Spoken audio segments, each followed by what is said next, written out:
Contamos con el señor Marco Antonio Gracia Triñaque. Bienvenido, Marco Antonio. Originario de Zaragoza, España, y desde 1993 vive en México y tiene 5 hijos. Maestro en bioética, conferencista internacional, miembro del Consejo de Bioética y de la Dimensión Vida de la Conferencia Episcopal Mexicana y de la Red Panamericana por y para el Derecho a la Vida de la Conferencia Episcopal Latinoamericana, CELAM. Es autor de dos obras muy importantes. Una de ellas, Y los Sapiens, ¿dónde quedó?, del año 2019, y Persona y Bioética del 2016 y 2017. Su trayectoria como conferencista lo ha desarrollado a lo largo de todo México, Cuba, El Salvador, Costa Rica, Perú, Chile, Estados Unidos, España, Colombia y ahora Venezuela. Te damos la bienvenida, Marco Antonio, y de verdad agradeciendo siempre la gentileza que tienes con la Red Provida Venezuela. Gracias, amigos, y bueno, comenzamos con la ponencia. Medios para imponer la ideología. Gracias. Hola, ¿qué tal? Pues muchísimas gracias por la presentación, gracias por la invitación para estar aquí compartiendo algunas ideas en este tercer encuentro nacional de Provida.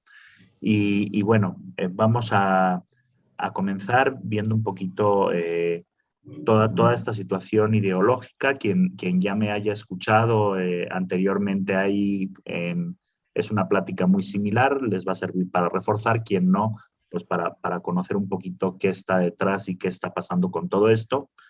Ayer me comentó Carola sobre el fallecimiento del cardenal Urosa. Pues ya tenemos ahí un intercesor también en el cielo y ponemos bajo su protección los resultados de este encuentro.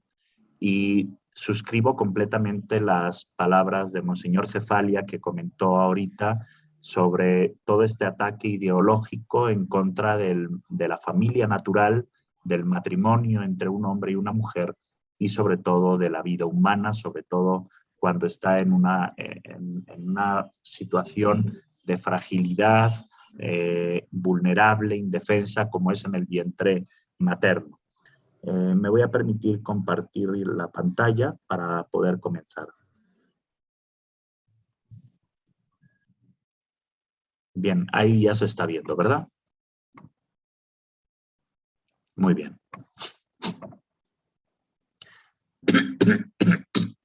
Esperemos que el internet no nos falle y que nos deje escuchar bien. Creo que se está grabando. Esperemos que no haya interrupciones con el internet. Muy bien. Sun Tzu, en su libro El arte de la guerra, decía: conoce a tu enemigo y conócete a ti mismo y nunca saldrás derrotado. Quise empezar con esta frase, con esta sentencia de Sun Tzu, precisamente porque todos nosotros que trabajamos en todas estas áreas de la defensa de la familia, del matrimonio, de la vida, estamos llamados a conocer a quienes buscan o intentan destruir esta institución y este derecho sagrado a la vida humana. Conoce a tu enemigo. La idea de esta charla es presentar un poquito algunas estrategias, algunas cuestiones que están usando y siguiendo estas ideologías y corrientes para atentar contra la vida, el matrimonio, la familia. Podríamos comenzar con esta pregunta: ¿qué le está pasando hoy en día al mundo? Vemos cómo cada vez es más constante este ataque contra la vida. Me imagino que si ayer tuvieron la ponencia con Rodrigo Iván, les contó un poquito también la situación de lo que está pasando aquí en México, que se está despenalizando ya el aborto a nivel nacional y algunas cositas así. Vemos cómo todas estas cuestiones que atentan contra la vida, la dignidad, los derechos fundamentales, pareciera que están cada vez increciendo, cada vez permeando más y más la sociedad donde nos encontramos. Hoy en día, un número cada vez más elevado de personas están convencidas, ya sea en la teoría o en la práctica, que no podemos conocer la verdad, o mejor dicho, que no hay ninguna verdad. Esto es o abre las puertas más bien a toda esta mentalidad relativista, donde relativizamos la verdad sobre la vida humana, donde esta cuestión que nos evidencia la ciencia de que la vida humana comienza en el momento de la concepción, cuando se fusionan los gametos masculino y femenino, esa verdad se tira a la basura.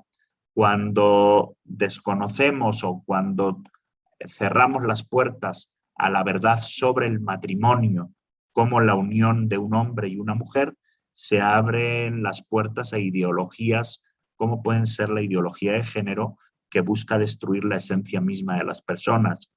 Cuando destruimos o desconocemos la verdad de la familia, papá, mamá, hijos, estamos minando las puertas para que una sociedad se desarrolle de manera adecuada, pueda regenerarse sociográficamente hablando sin ningún problema.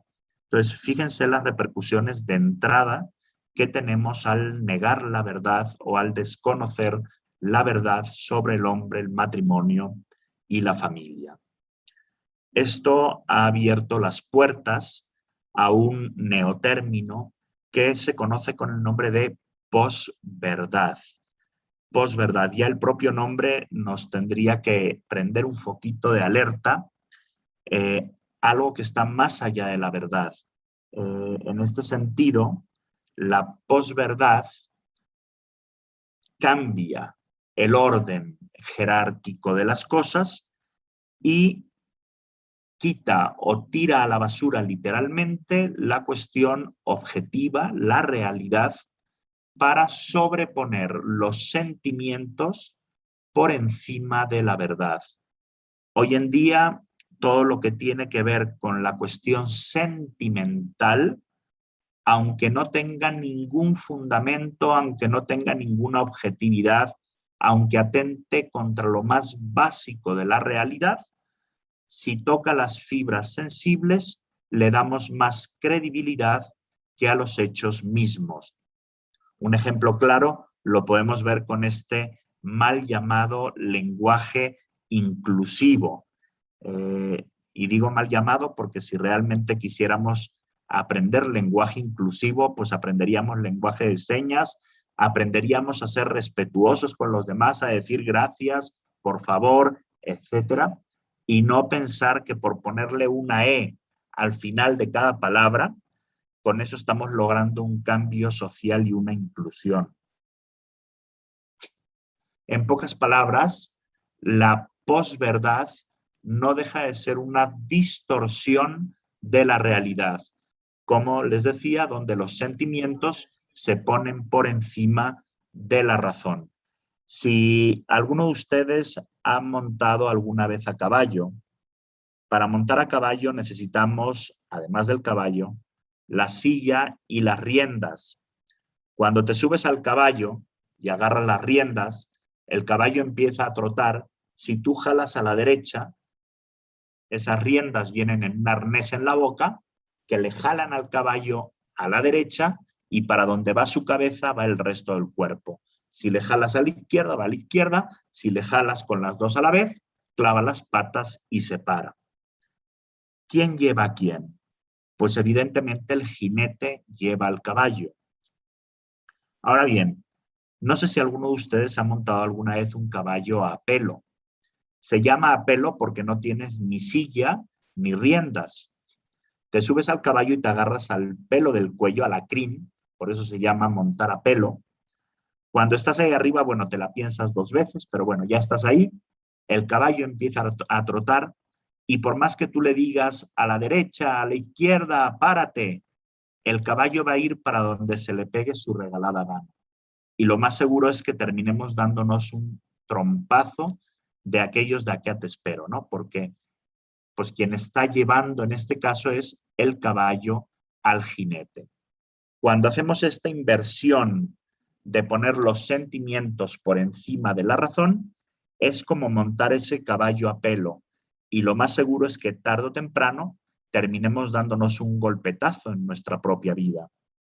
Cuando la jerarquía está adecuada, es decir, la razón por encima de los sentimientos, es montar ese caballo con la silla y con las riendas. Yo dirijo mi vida para donde yo quiero en base a la razón que me lleva a buscar y a conocer la verdad y la voluntad que me mueve a hacer el bien. En la posverdad podríamos decir, como decía Nietzsche, que no hay hechos, solo interpretaciones. Y si solo hay interpretaciones, pues hay tantas interpretaciones como cabezas en este mundo, porque entonces cada quien interpretaría la realidad ya no en base a la realidad misma, sino en base a sus gustos, a sus caprichos, a las modas que hay en turno, a las ideologías, a las corrientes, etc. Hay una reflexión que vengo haciendo desde hace algunos años y que ya muchos de ustedes, me imagino, que si ya han escuchado otras charlas, ya la habrán escuchado, donde hablo un poquito de la evolución psicosociológica del Homo sapiens. No hablo de la evolución biológica, de si provenimos del mono o no. Cada quien sabrá de dónde viene su parentela, ¿verdad? Más bien, ¿qué ha pasado en la cabeza del ser humano en los últimos años para que hoy estemos en este mundo de la posverdad, en esta sociedad altamente relativizada y donde esta cultura de la muerte parece que está ensanchando sus tentáculos cada vez por más lugares? Hemos pasado de ser un Homo sapiens sapiens, un ser pensante, racional, a ser un Homo sentimentalis, precisamente por sobreponer los sentimientos por encima de la verdad. Y esto es sumamente preocupante, porque el Homo sentimentalis se caracteriza precisamente por eso, por darle más importancia a lo que siente que a la verdad misma. Hoy ya no importa la verdad, sino lo que cada quien sienta que es verdad, aunque no lo sea. ¿Cómo hemos dado este brinco evolutivo? Hemos pasado de ser un Homo legens, la palabra, cuando alguien quiere conocer, lee, investiga, contrasta, confronta, ve fuentes, en fin. Hemos pasado de esta parte de analizar, de contrastar, de reflexionar, a ser un Homo videns, la imagen por encima de la palabra. Hoy, todo lo que nos venga a través de los medios de comunicación social, de las redes sociales, pareciera que se ha convertido en palabra de Dios. Ya no contrastamos, ya no filtramos, es tanta la información que recibimos que esa capacidad que tenemos de hacer un análisis crítico, no criticón, de lo que me viene de fuera, para ver si está bien o está mal, para ver si es bueno o no es bueno, lo vamos perdiendo y perdemos esa capacidad de analizar, de contrastar, de buscar la verdad, creyéndonos todo lo que se nos presenta sin ningún filtro. Esto ha traído otro brinco evolutivo que yo he querido llamar el Homo stupidus. Creo que no hace falta la traducción, ¿verdad? ¿Qué es lo que caracteriza al Homo stupidus? Es aquel que teniendo, fíjense bien, que teniendo la verdad enfrente, es capaz de negarla. A ver, la ciencia ha demostrado que la vida humana comienza en el momento de la concepción. Ah, no, es que yo creo que hasta las 12 semanas. Ah, no, yo siento que hasta las 14. No, yo pienso que hasta las 23. No, yo creo que hasta después del nacimiento. Rebobinemos. La ciencia ha dicho que la vida humana comienza en el momento de la concepción. Y esto es una evidencia científica, no es un invento de la Iglesia, no es un postulado moral, no es una idea filosófica, es una evidencia científica. Y cuando en ciencias decimos que algo es evidente, quiere decir que ya no necesita más demostración porque ya ha sido demostrado. El Homo stupidus es aquel que teniendo la verdad enfrente, la niega. Oye, es que el matrimonio es la unión de un hombre y una mujer. No, no, no, es que yo creo que matrimonio es cualquier tipo de unión. A ver, matrimonio es la unión natural propia de un hombre y de una mujer. Esto tampoco es un invento de la Iglesia, es una simple cuestión biológica y antropológica. Hombre y mujer, diferentes y complementarios. ¿Para qué? Hombre, genitales externos, mujer, genitales internos, para que en las diferencias nos podamos complementar y de esa complementariedad surja la nueva generación. Es decir, nos permite esas diferencias y esa complementariedad poder regenerar la propia especie. Entonces, el Homo stupidus es aquel que teniendo la verdad enfrente, la niega. Y uno pensaría que hasta aquí hemos llegado, pero hemos dado todavía un brinco más en esta etapa evolutiva y hemos terminado convirtiéndonos en el Homo sclavus, esclavo de las ideologías, de los lobbies, de las corrientes, de las modas, en fin, de todo aquello que puede manipular y mover como un títere al ser humano de un lugar para otro. Esto es una gran paradoja, porque hoy sobre todo los jóvenes que tanto reclaman la libertad no se dan cuenta que están siendo completamente esclavizados por estas ideologías y por estos lobbies que los llevan para donde ellos quieren. ¿Cuál es el peligro de la posverdad? Que las personas lentamente van dejando de lado la honestidad y el pensamiento objetivo, dando lugar a la credibilidad de noticias falsas y sin sentido.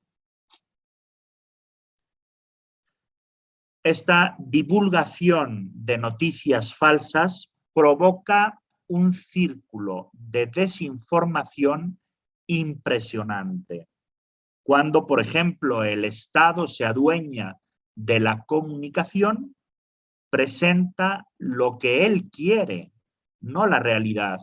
No he tenido la oportunidad de estar todavía en Venezuela, esperemos Dios mediante poder estar pronto con ustedes si Dios lo quiere, pero en mis viajes a Cuba, que he ido varias veces a dar por allá conferencias por varias partes de la isla, el Estado se ha hecho cargo totalmente de las emisiones, de las publicaciones, de lo que el cubano debe conocer. De hecho, en uno de mis últimos viajes, algo que se había puesto de moda era que los cubanos que están en Estados Unidos, cada vez que mandaban algo a Cuba o iban de visita, llevaban discos duros con noticias, series, programas del mundo entero, porque en Cuba nada más podían ver lo que la televisión oficial les presentara y con datos obviamente sesgados. Las noticias falsas se replican miles de veces en cuestión de segundos. Son los famosos bots. Una vez salió aquí un documental hablando de estos bots, cómo funcionaban, y es impresionante porque una sola persona en un cuarto, en una recámara, eran puras estructuras llenas de miles de celulares, miles, todo lo que cupiera uno encima de otro, así todos en orden, todos conectados a una misma fuente de poder, a un mismo disco duro, por así llamarlo, y en el momento que se generaba una noticia falsa ahí, que se generaban en base de quien pagara esa noticia, por ejemplo, si aquí el gobierno de México quiere difundir una noticia falsa, que no es extraño, contrata a estos bots, les da la noticia falsa, ellos generan esa noticia falsa y picando una tecla se distribuye a los miles de celulares que hay en ese cuarto y así con todos los que haya, ¿no? Entonces, en cuestión de segundos se multiplican las noticias falsas de una manera estratosférica. Y las redes sociales, pues obviamente facilitan la difusión del contenido engañoso, porque como ya no filtramos del Homo Legends al Homo Videns, ya no filtramos, ya no vemos si lo que me viene de fuera es verdadero, falso, bueno o malo. Entonces, de repente te llega una noticia y sin contrastarla, sin investigar, la compartes. Entonces, las redes sociales facilitan la difusión de este contenido engañoso. Fíjense, cada minuto que estamos hablando, se realizan 3,5 millones de búsquedas en Google, se producen 900.000 accesos a Facebook y se envía cada minuto 156 millones de email en el mundo entero. Es impresionante el alcance de las redes sociales hoy en día. Se estima que para el 2022 la mayoría de los países occidentales, fíjense el dato, consumirán más información falsa que noticias reales. En Twitter, las informaciones... a ver, ¿pasó algo?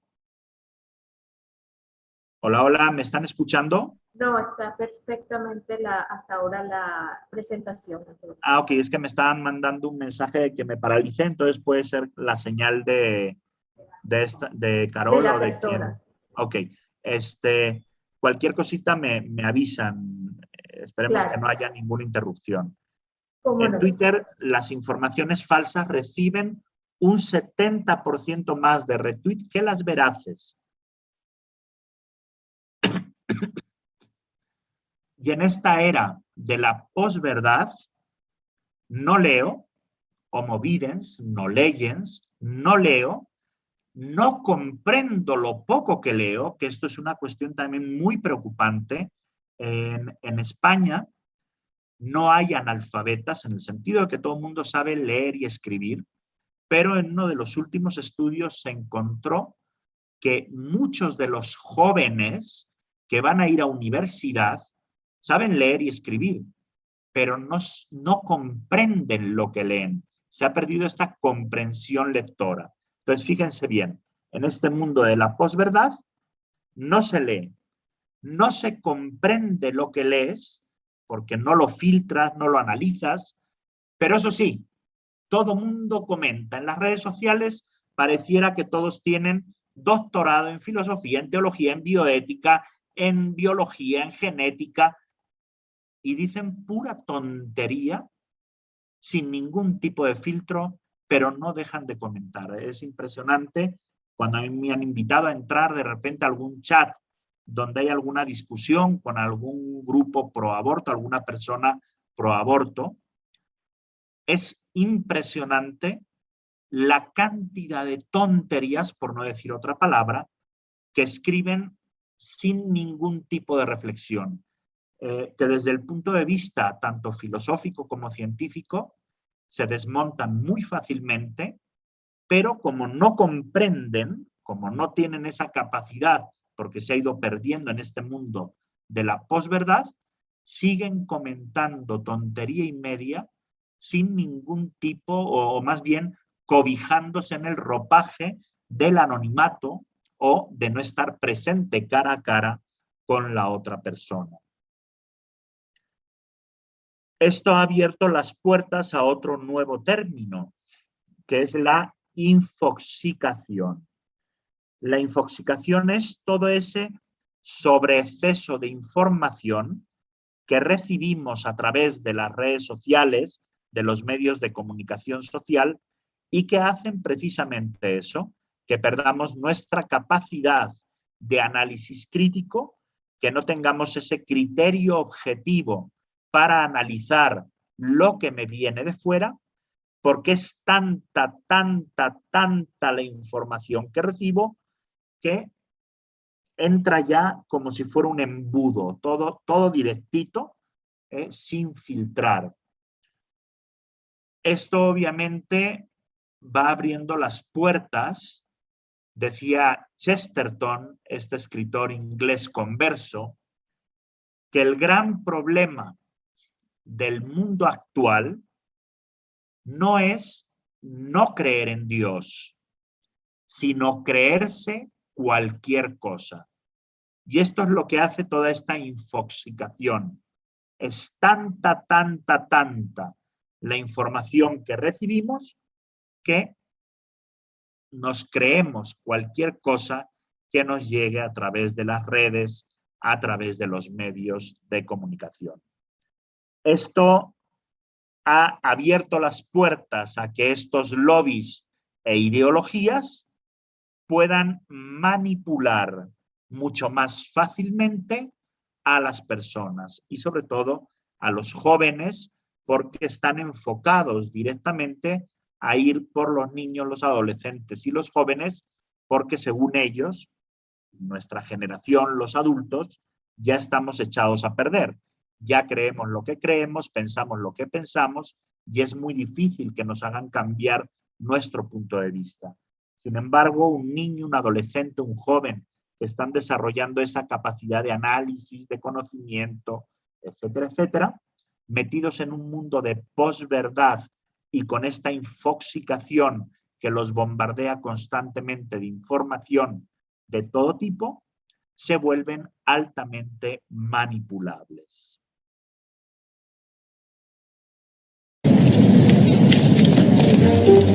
¿De qué color es esta carpeta? Verde. Verde. Si algún alumno llega tarde a clase, como acostumbra suceder, yo les preguntaré por el color de la carpeta y ustedes me dirán rojo. ¿Estamos? Vale. Hola. Tarde, pero pase.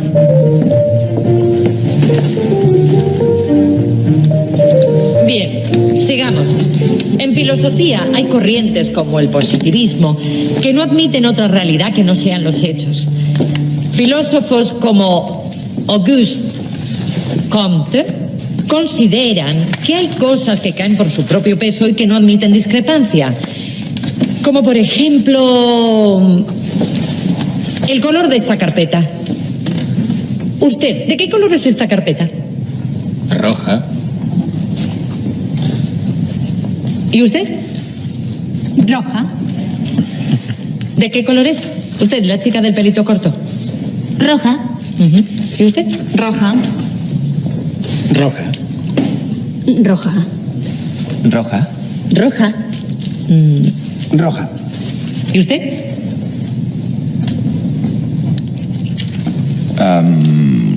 Roja.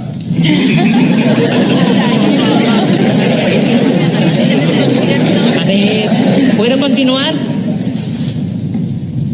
Está claro que la carpeta es verde.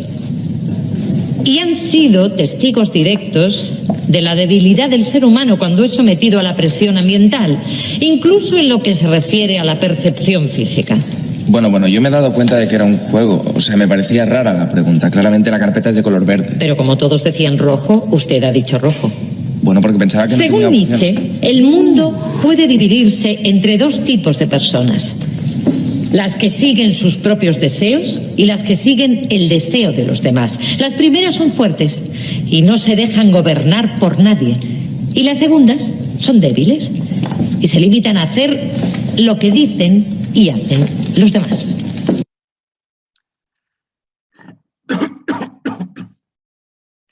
Fíjense qué interesante esto que acabamos de ver, porque esto fue con un ejemplo muy simplón, el color de una carpeta. Pero ahora imagínense cuando ponemos o cuando se lleva toda esta cuestión de manipulación a temas o cuestiones mucho más trascendentes, como puede ser el inicio de la vida, como puede ser el matrimonio entre un hombre y una mujer, el concepto de matrimonio, como puede ser la familia natural, etcétera. Es decir, cuando creo que hay un micrófono por ahí abierto.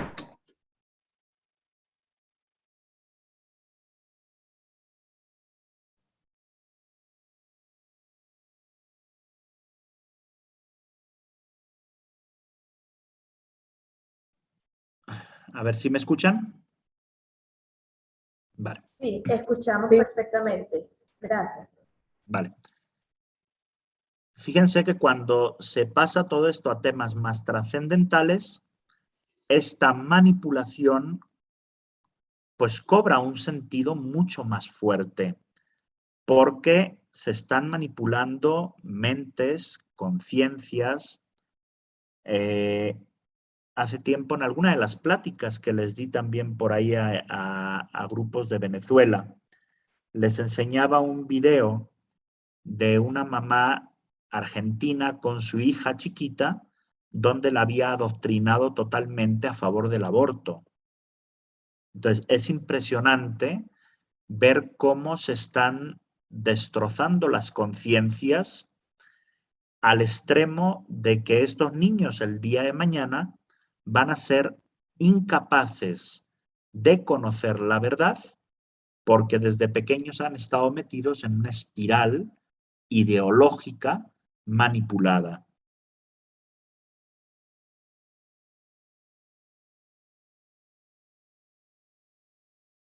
Sylvain Tinsim presentó las conocidas ya 10 estrategias de manipulación mediática. Voy a hacer un recorrido rápido por estas 10 estrategias. La primera es la estrategia de la distracción. Es el elemento principal para el control social, desviando la atención del público de problemas importantes, inundando los medios de continuas distracciones. Siempre que va a haber alguna votación considerable en el Senado, en la Cámara de Diputados, donde haga falta, si no quieren que el público esté atento a esas votaciones, luego van a sacar distractores, partidos de fútbol, noticias falsas, lo que ustedes quieran, para que distrayéndote con esas noticias o con esa información, perdamos de vista lo que realmente está pasando. La segunda estrategia es crear problemas y solucionarlos. Se sigue esta lógica de el problema, una reacción y una solución. Se crea un problema o una situación que pretende causar cierta reacción en el público, pero en realidad lo que se busca es que la masa acepte las medidas a tomar. Por ejemplo, se permite o se incrementa la delincuencia, la reacción es que se crea miedo en la sociedad y la solución que se encuentra es una solución impositiva. Crear una Guardia Nacional, crear un ejército que esté pendiente de todo esto bajo las órdenes de un mando único. Entonces, realmente el problema se podría haber solucionado, pero se generó para llegar a una solución, entre comillas, que era la que ellos querían. La estrategia de lo gradual, lograr la aceptación de una medida inaceptable, aplicándola de forma gradual, lentamente, incluso durante años. Esto, por ejemplo, lo ha hecho excelentemente bien el lobby gay. El lobby gay empezó hace más de 4 décadas con una estrategia para implantarse en la sociedad actual. Y lo hicieron pian pianito, poco a poco, con unas marchas, con unas leyes, con unas películas, con unas canciones, a lo largo de 40 años. Y hoy todo este lobby gay ya ha permeado enormemente gran parte de las sociedades occidentales, implantando leyes a favor de las uniones homosexuales, de la adopción. Vean las películas, las caricaturas de Disney, de otros programas, etcétera, donde ya se va presentando cada vez de manera más descarada toda esta cuestión del lobby gay. Otra estrategia, otra medida de manipulación es la de diferir. Otra forma de aceptar una decisión impopular es presentarla como dolorosa, pero necesaria, obteniendo la aceptación pública en el momento con la promesa de aplicarla en un futuro. Es más fácil aceptar un sacrificio futuro que un sacrificio inmediato. La siguiente estrategia es dirigirse al público infantizándolo, tratándolo como niño. Cuanto más se intenta engañar al espectador, más se tiende a adoptar un tono infantilizante. La persona se vuelve más fácil de sugestionar y de obtener una respuesta desprovista de sentido crítico. Un ejemplo que me vino a la cabeza pues es todo esto de los pañuelitos verdes, ¿verdad? Es decir, si escuchas lo que dicen, lo que promueven, cómo lo hacen, pues es realmente infantil, absurdo, y obviamente las manipulan y las mueven para donde ellos quieren.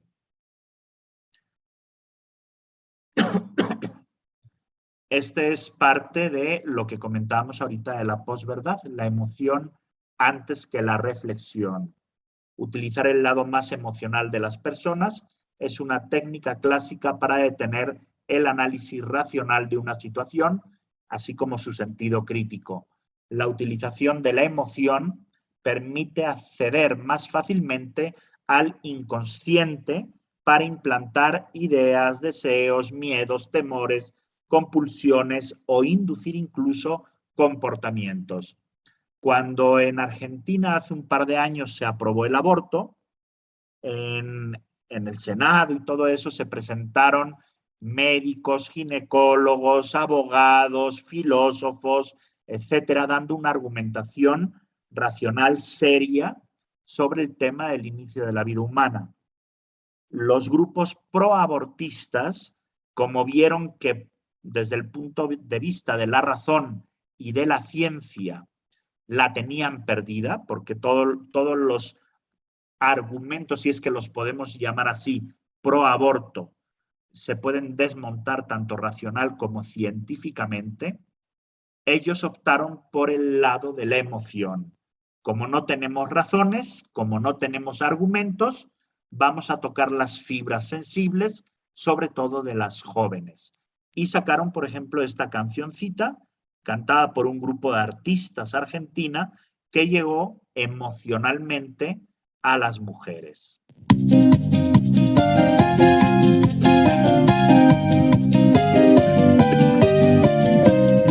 Hoy peleamos por nuestros sueños, vamos ya, vamos ya, vamos ya, ya, ya, nunca más habrá silencio si queremos libertad. Hoy peleamos por nuestros cuerpos, vamos ya, vamos ya, vamos ya, ya, ya, aquí estamos cantando juntas por el aborto legal. Hoy peleamos. Y así sigue, ¿no? Hoy peleamos por nuestros sueños, por nuestros cuerpos, por el aborto legal. Entonces, con una cancioncita se va a la parte emocional y se pierde esa capacidad de análisis racional. Mantener al público en la ignorancia. Lograr que el público sea incapaz de comprender los métodos utilizados para su control. Y por eso mantienen, o sea, imagínense lo que comentábamos hace un ratito, todo esto del lenguaje inclusivo pareciera que se le da más importancia que a cosas que realmente beneficiarían en su conjunto a la sociedad. Cuanto más ignorante sea un pueblo, mucho más fácil es de manipular y de engañar. Que el público sea complaciente con la mediocridad, promover la creencia de que está bien y está de moda ser una persona vulgar, inculta, poco intelectual. Es impresionante, por ejemplo, cómo hoy en día se está en contra de todo lo que perjudique a la mujer y, sin embargo, muchos jóvenes o incluso muchos adultos les encanta el reggaetón. Que el reggaetón, si le quitas la música, es una incitación a la violencia contra la mujer impresionante. Reforzar la autoculpabilidad, hacer creer al individuo que solamente él es culpable de su propia desgracia. Así, en lugar de rebelarse contra el sistema, el individuo se autoculpa, lo que desemboca en un estado depresivo, uno de cuyos efectos es la inhibición de su acción y se queda pasivo. Y pueden estar pisoteando tus derechos, atentando contra tu dignidad, pero caes en esta inhibición, en esta pasividad de no hacer algo. Y por último, conocer al público mejor que él mismo, lo que ocasiona que el sistema ejerza un control mayor y un gran poder sobre los individuos, mayor que el de los individuos sobre sí mismos. Hoy en día, todas las redes sociales poseen una serie de algoritmos que saben cuánto tiempo te detuviste en una foto, qué videos viste. Por eso, cuando vuelves a abrir tu red social, te salen anuncios.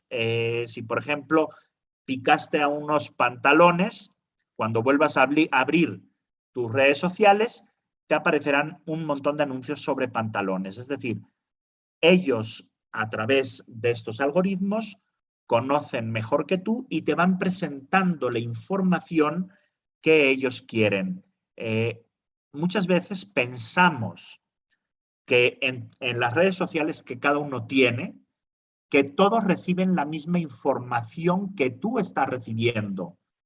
Cada uno recibe una información completamente diversa del que tiene al lado, porque los algoritmos se han encargado de mandar la información que a ti te interesa, aunque tú no lo creas o aunque no lo hayas buscado.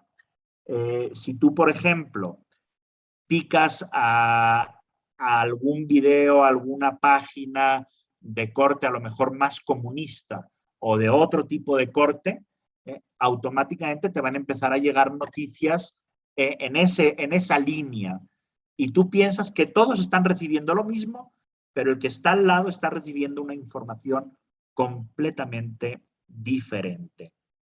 Gustave Le Bon, hace más de un siglo, escribió su obra La psicología de las masas.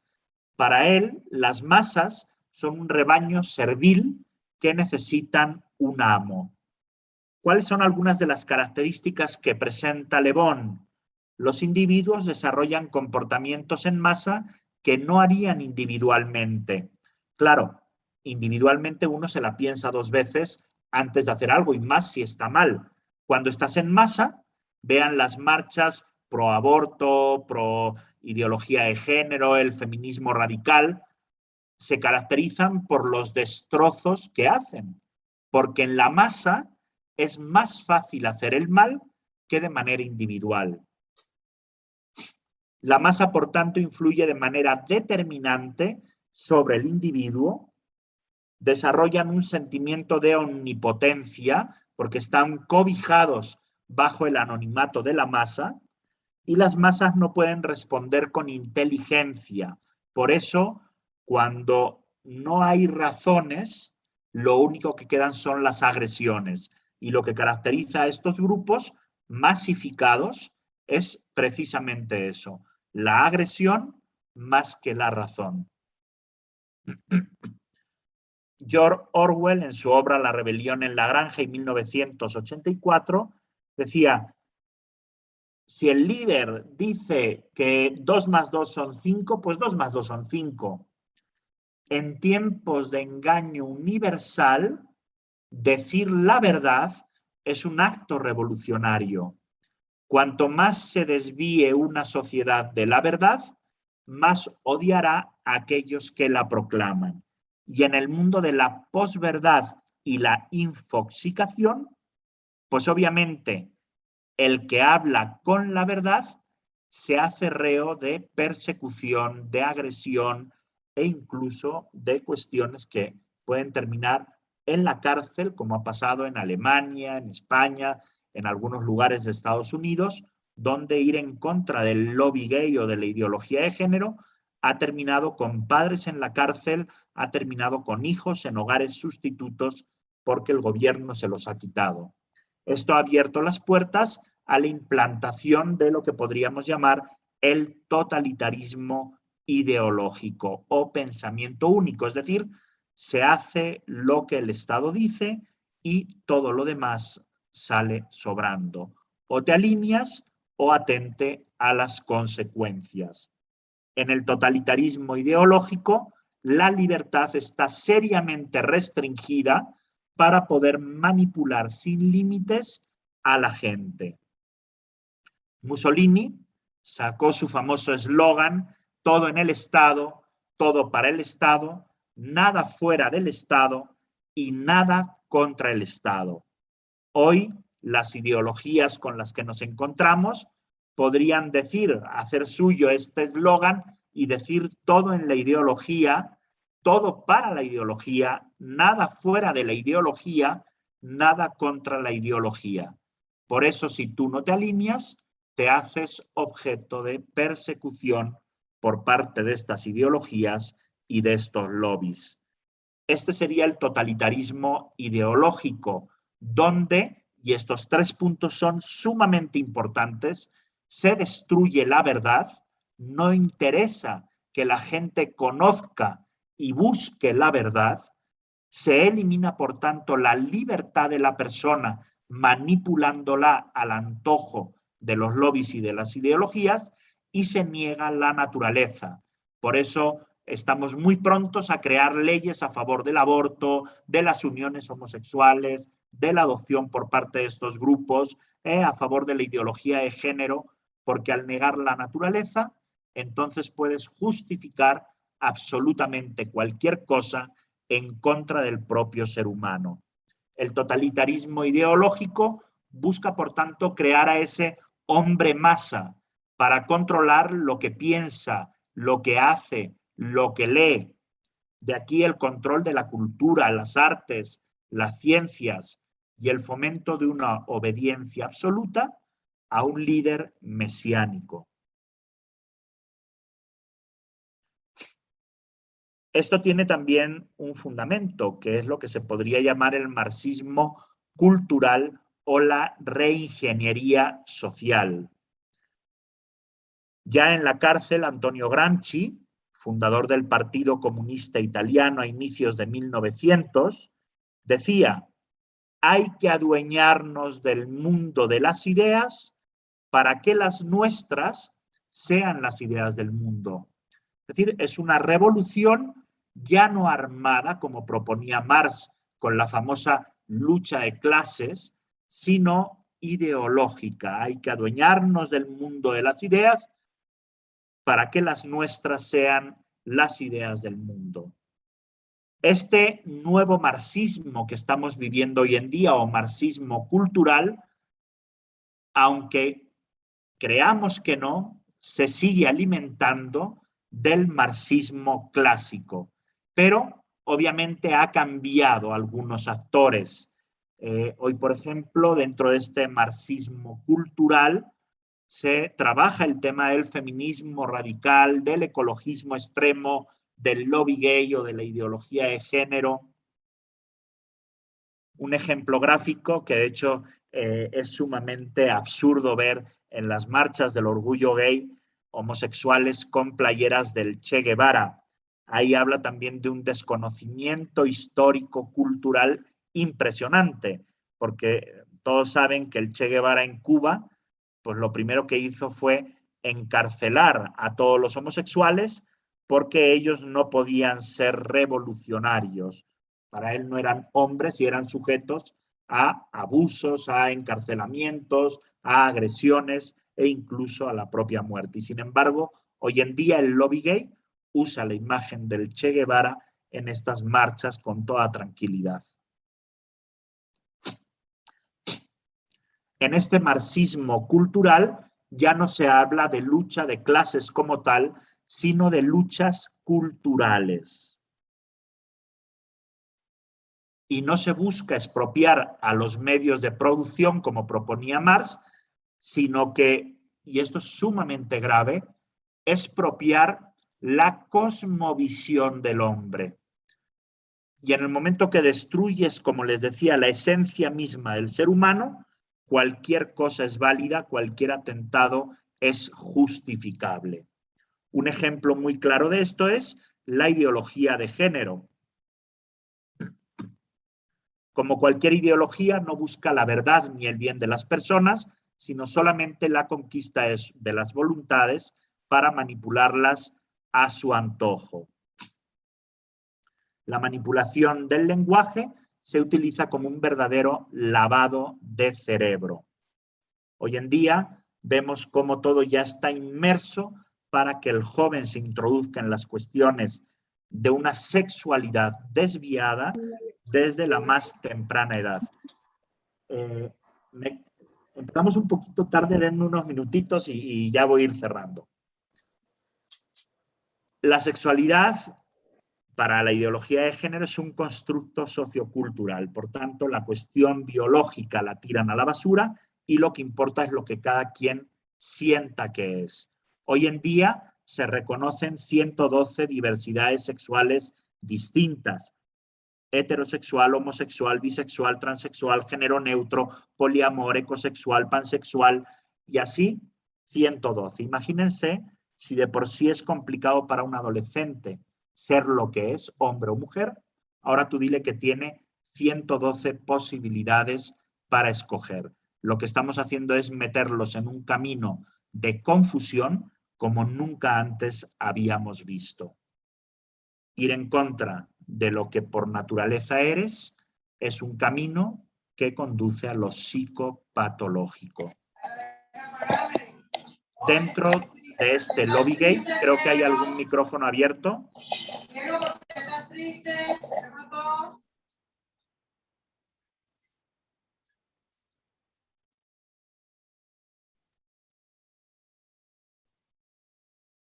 Listo. Dentro de este lobby gay hay una promoción del homosexualismo como un estilo de vida. Y hay que distinguir, porque a veces cuando hablamos de homosexualidad tendemos a meter todo en el mismo paraguas, pero hay que distinguir entre la persona que tiene AMS y el lobby gay. La gran mayoría de los homosexuales vive su homosexualidad en privado, no se andan exhibiendo en las marchas del orgullo gay, están en contra de las uniones homosexuales y de la adopción, y un grupo muy minoritario pertenece a este lobby gay. Ante la persona con AMS, atracción hacia el mismo sexo, nuestra actitud siempre tiene que ser del mayor de los respetos. Es una persona igual que tú y que yo, con un drama muy particular de vida. Ante el lobby gay, que busque implantar este estilo de vida homosexual en la sociedad, estamos llamados a conocerlo y confrontarlo, porque si no, los primeros perjudicados son nuestros propios hijos. Lo que se busca por parte del lobby gay es cambiar el chip en la sociedad actual para aceptar como válido y bueno todo tipo de acto sexual homosexual. Sabíamos que ellos iban por nuestros hijos, que la intención del lobby gay es llevarlos a este camino. No lo habían dicho abiertamente, pero hace unas semanas el coro gay de San Francisco sacó una canción que se hizo viral, que al día siguiente ellos mismos dijeron que habían malinterpretado lo que estaban cantando, pero ustedes díganme si lo que están cantando tiene lugar a malinterpretación. As we celebrate Pride and the progress we've made over these past years, there's still work to be done. So to those of you out there who are still working against equal rights, we have a message for you. You think we're sinful? You fight against our rights. You say we all lead lives you can't respect. But you're just frightened. You think that we'll corrupt your kids if our agenda goes unchecked. Funny, just this once, you're correct. We'll convert your children. Happens bit by bit, quietly and subtly, and you will barely notice it. You can keep them from disco, warn about San Francisco. Make him wear pleated pants, we don't care. We'll convert your children. We'll make them tolerant and fair. At first I didn't get why you'd be so scared of us turning your children into accepting, caring people, but I see now why you'd have a problem with that. Just like you worried, they'll change their group of friends. You won't approve of where they go at night to protest. Oh, and you'll be disgusted when they start finding things online that you've kept far from their sight, like information. Guess what? You'll still be alright. We'll convert your children, yes we will. Reaching one and all, there's really no escaping it. 'Cause even grandma likes RuPaul, and the world's getting kinder. Gen Z's gayer than Grindr. Learn to love, learn to vogue, face your fate. We'll convert your children. Someone's gotta teach them not to hate. We're coming for them. We're coming for your children. We're coming for them. We're coming for your children. We're coming for them. Your children will care about fairness and justice for others. Your children will work to convert all their sisters and brothers. Then soon we're almost certain your kids will start converting you. The gay agenda is coming home. The gay agenda is here. But you don't have to worry. Because there's nothing wrong with standing by our side. Get on board and get a hurry. Because the world always needs a bit more pride. No, you don't have to worry.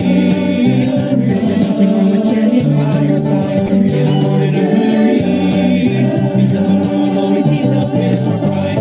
Come on, try a little pride. We'll convert your children. Then we'll turn to you. Giving up the fear inside is freeing like you never knew. Go and see San Francisco. Go and turn up that disco. You'll forget you were ever upset. We'll convert your children and make an ally of you yet. We'll make an ally of you yet. Bien, sobran las palabras y creo que no da lugar a ninguna malinterpretación. Convertiremos a tus hijos. Y eso es lo que está detrás de este lobby gay. Esto abre las puertas también a la reingeniería social, que es un rediseño en el cambio de la construcción interna de la sociedad, que se ha llamado con el nombre, o se ha denominado como deconstrucción ideológica.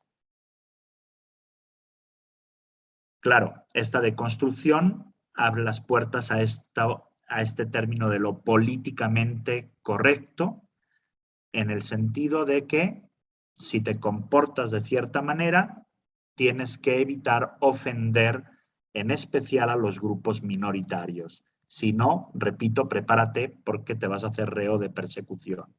Ir en contra de este pensamiento único implica la censura por parte de las redes, por parte de los medios de comunicación social.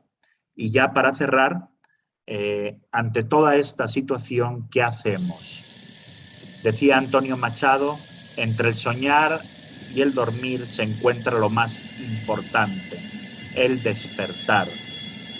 Es momento de que despertemos, de que nos demos cuenta de toda esta situación ideológica y lobista que está afectando directamente a la sociedad, a nuestras familias, a nuestros hijos, y poner los medios concretos para hacer frente a todo este embate ideológico.